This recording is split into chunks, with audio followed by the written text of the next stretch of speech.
এই হচ্ছে আমাদের সজনা গাছ। আর এই সজনা গাছ থেকে যে প্রত্যেক দিন কত সুন্দর সুন্দর ফুল মানে পড়ে তোমরা যে ভাবতে পারবে না। তো প্রত্যেক দিনই ফুল কুড়াই, তো সেই ফুল যাই তরকারি করে থাকি না কেন তার মধ্যে কিন্তু দিয়ে রান্না করি। আর আজকের অনেকটা পরিমাণে ফুল পড়েছে, কারণ আগের দিনকে একটুখানি ঝড় বৃষ্টি হয়েছিল, ফলে পুরো ছাদ সাথে পুরো অ্যালবেস্টার একেবারে বিছিয়ে পড়েছে। অ্যালবেস্টারগুলো তো তুলতে পারবো না, তো ভাবলাম ছাদে যেগুলো পড়ে আছে সেগুলো আর কি তুলে নিই।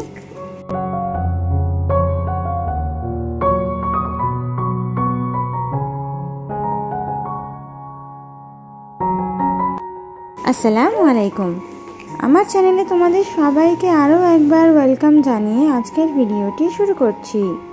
কাছে এবং দূরে যে যেখান থেকে আমার ভিডিওটি দেখছো, আশা করছি আল্লাহ তাআলার অশেষ রহমতে সবাই খুব ভালো আছো। আলহামদুলিল্লাহ, আমরা অনেক ভালো আছি।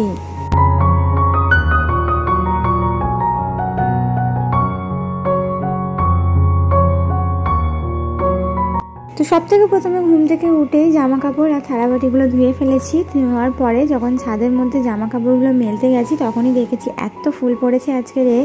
তো আজকে ভাবলাম ফুলগুলো কুড়িয়ে নিয়ে ভাজা করব। আজকে যেহেতু অনেক বেশি পরিমাণে ফুল ছিল সেই কারণে। তো মা ঘরের সামনে থেকে কিছু বর্মা শাক তুলে দিয়েছিলেন, তো সেই বর্মা শাক দিয়েই আর কি ভাজাটা আজকে করা হবে। মানে আলু দিয়ে আগের দিন যেভাবে সিম্পলি ভাজা করেছিলাম না, সেইভাবেই আজকে ভাজাটা করব।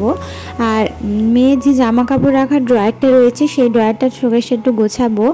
অনেক জামা কাপড় অগোছালো হয়ে আছে, আর এই শীতের যে জামা কাপড় সেগুলো আর লাগছে না, তো সেগুলো শুধু শুধু নাড়ানাড়ি হচ্ছে। তো ভাবলাম ওগুলোকে একেবারে বাতিল করে দেব, মানে তুলে দেবো আর কি, যেহেতু এখন আর লাগবে না, গরম পড়ে গেছে। তো ড্রয়ারটাকে সাথে শোকেসটাকে একটুখানি অর্গানাইজ করে নেব।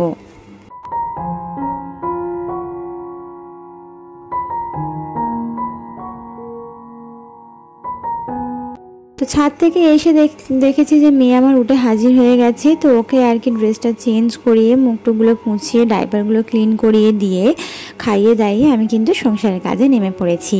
তো বিছানাটা সব থেকে প্রথমে তুলে নেব, নিয়ে জামা কাপড়গুলো অর্গানাইজ করার পরে কিন্তু আমি ঘরটা ঝাড় দিয়ে মুছে তারপর রান্না করতে যাব। কালকের মতো আজকেরও কিন্তু রান্না করতে আমার বেশ দেরি হবে, কারণ আমি বুঝেই গেছি এগুলো জামা কাপড় অর্গানাইজ করা গোছানোটা কিন্তু অনেকটা সময় সাপেক্ষ একটা কাজ।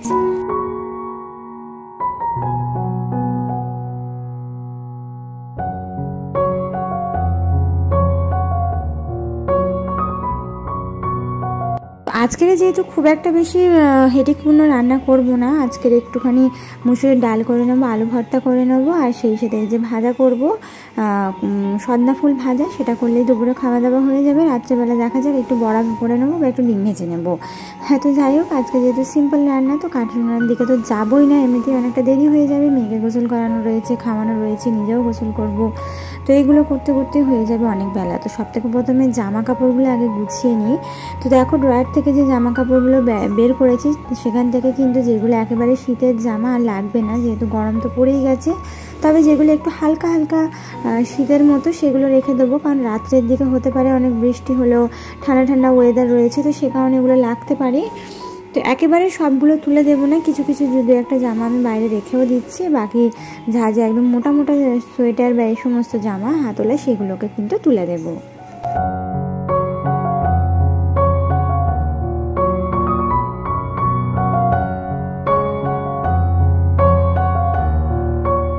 তো আমার এক দিদিমুন আমাকে খুব মিষ্টিভাবে জানিয়েছেন যে ওনার হাজবেন্ড ওনার নামে আর কি খুবই খারাপ খারাপ কথা বলেন, বদনাম করেন।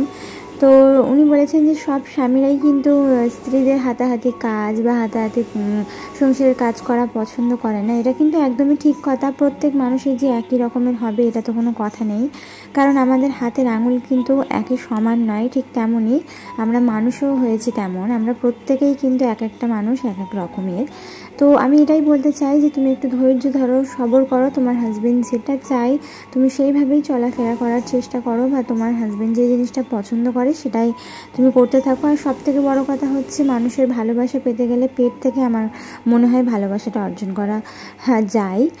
তো তোমার হাজবেন্ড যেগুলো খেতে পছন্দ করে তুমি একটু সেগুলো বানিয়ে খাওয়াতে পারো, তাহলে দেখবে পেট থেকে কিন্তু ভালোবাসা মুখে চলে এসেছে।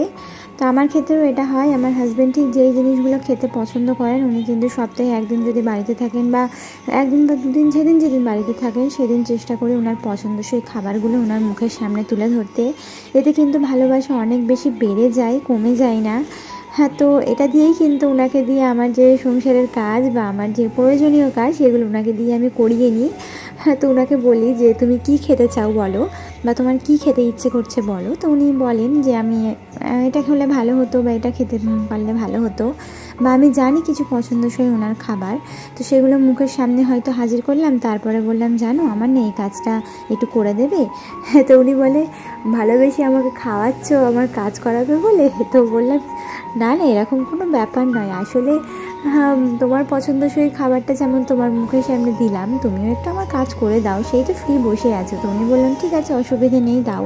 তো এইভাবেই কিন্তু পেট থেকে ভালোবাসা মুখে আনি, আর মুখের সাথে সাথে কিন্তু প্রয়োজনীয় কাজগুলো ওনাকে দিয়ে করিয়ে নিই আর কি।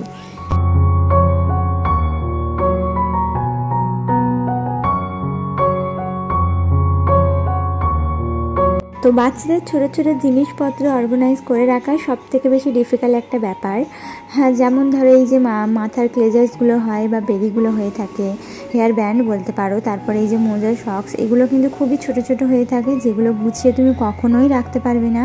আর যখন তুমি কোথাও যাবে সেই সময় দেখবে খুঁজবে, আর সেই সময় তুমি তো পাবেই না। এইটাই হয়েছে খুব বড় সমস্যা। আমার ক্ষেত্রেও কিন্তু এই জিনিসটা হয়। হ্যাঁ, যতই গুছিয়ে রাখি না কেন, যখনই কোথাও যাওয়ার থাকে না, তখন কোনো জিনিসটা হাতের সামনে খুঁজে পাই না। তাই আজকের এইভাবে গুছিয়ে রাখলাম, তাহলে কিন্তু আর কোনো সমস্যা হবে না। ঠিক যেটা প্রয়োজন হবে সেটা ঝট করে হাতের সামনে পেয়ে যাবো আর বার করে নিতে পারবো।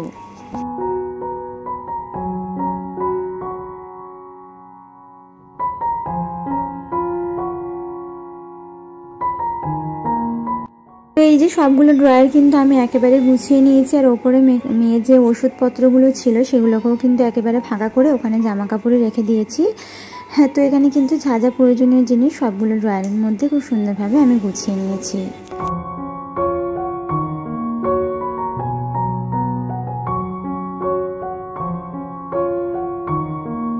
তো যেই দিদি বোনেরা আমার চ্যানেলের মধ্যে নতুন এসেছো, আমাকে প্রথমবার দেখছো, আমার ভিডিও দেখতে যদি তোমাদের কাছে একটুও ভালো লেগে থাকে, তাহলে অনুরোধ করবো আমার চ্যানেলটিকে সাবস্ক্রাইব করে অবশ্যই বেল আইকনটা প্রেস করে দেবে। এতে করে যেটা হবে, আমার ভিডিও ছাড়া মাত্রই তোমাদের কাছে নোটিফিকেশনটা পৌঁছে যাবে। আর যারা অলরেডি কাজটা করে দিয়েছো তাদেরকে অসংখ্য ধন্যবাদ।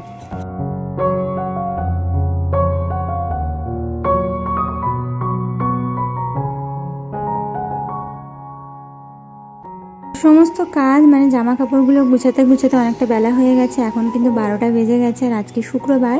হ্যাঁ, তো 12টা বাজে মানে আজান দিচ্ছে, তো ঠিক সেই সময় আমি ঘরটা ঝাড় দিয়ে পৌঁছি। সকালে একবার অলরেডি আমার ঘরদোর ঝাড়ু দেওয়া হয়ে গেছে, যেহেতু জামা কাপড়গুলো গুছালাম, ঘরদোর আবারও মেশ হয়েছে, তো আবারও একটু শুধু ঘরটা ঝাড় দিয়ে মুছে নিলাম, নিয়ে চলে যাব সোজা রান্নাঘরে।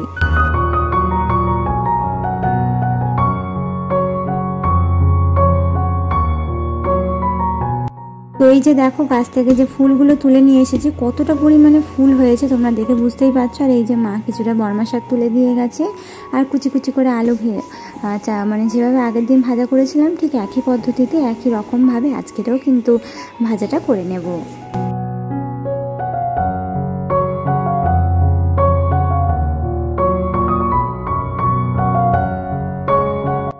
তো এখন যেহেতু গরম পড়ে গেছে, আর ঘরের সামনে রয়েছে অনেকগুলো গাছপালা, যেমন পেয়ারা গাছ, লঙ্কা গাছ, লেবু গাছ, আরও নানান রকমের গাছ রয়েছে। তো গরম পড়ার সাথে সাথে কিন্তু ওদেরকে পানি দিতে হবে। তো ভাবলাম এমনি পানি দেওয়ার থেকে আমরা যে চাল ডাল যাই ধুয়ে থাকি না কেন, রান্নার ক্ষেত্রে অনেকটা পরিমাণে পানি কিন্তু আমরা নষ্ট করে ফেলি।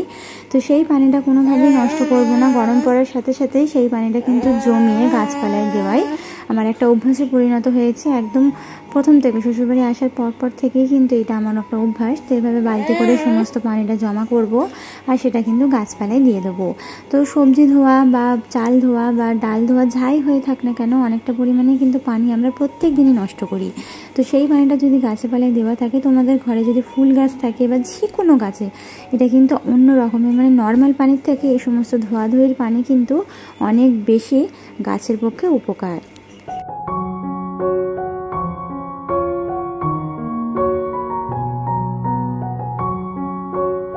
তো তো এই যে একদিকে ভাত বসিয়ে দিয়েছি আর একদিকে মুসুরির ডালও আমার অলরেডি সিদ্ধ হয়ে গেছে। তার মধ্যে লবণ আর টমেটো দিয়ে খুব ভালোভাবে নাড়াচাড়া করে আর পানি দিয়ে কিন্তু ফুটিয়ে আমি কিন্তু শুধু রসুন দিয়ে ডালটা ফোড়ন দিয়ে নেবো।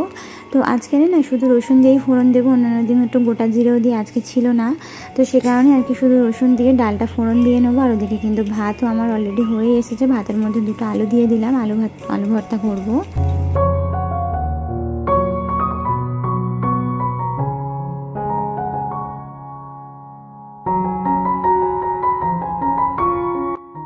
ভিডিওটা দেখতে দেখতে ভিডিওর কোনো অংশ ভালো লাগলে একটা লাইক করতে ভুলবে না। তোমাদের একটা লাইক পরবর্তীতে এই ভিডিওটা আমার অনেক দিদি বোনেদের কাছে পৌঁছে যেতে সাহায্য করবে।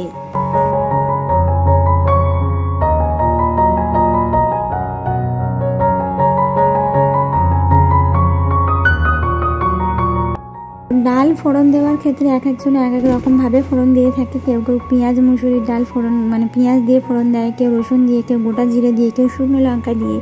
তো আমি কিন্তু রসুন দিয়েই বেশিরভাগটা ফোড়ন দিয়ে থাকি, এক একবার আমি শুকনো লঙ্কা দিই। তো যখন যেরকমভাবে ইচ্ছে করে দিয়ে থাকি, প্রত্যেকবারই যে একই রকম থাকে এমনটা কিন্তু একদমই নয়।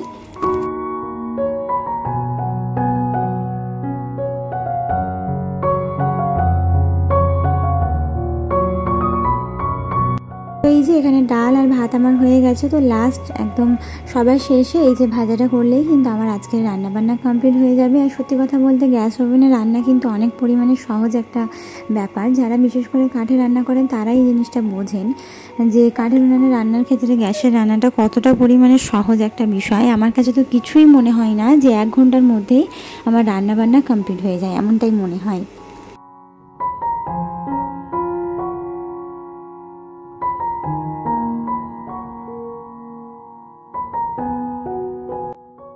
রান্নাবান্না কমপ্লিট করার পর রান্নাঘরটা ক্লিন করে নিয়ে ছাদে চলে গেছিলাম জামা কাপড়গুলো তুলে আনতে, যেহেতু এখন শুকনোর সময় মানে গরমের সময় আর রোদ্দুরের তাপ অনেক বেশি, ফলে জামা কাপড় সব শুকিয়ে গেছে। তো পর্দাটা আমি এখন লাগিয়ে দিচ্ছি, দিয়ে কিন্তু গোসলটা সেরে খাওয়া দাওয়া করতে বসে পড়বো। তো মেয়েকেও খাইয়ে দেবো, মা এসে গেছে, এখন মায়ের কাছে মেয়ে রয়েছে।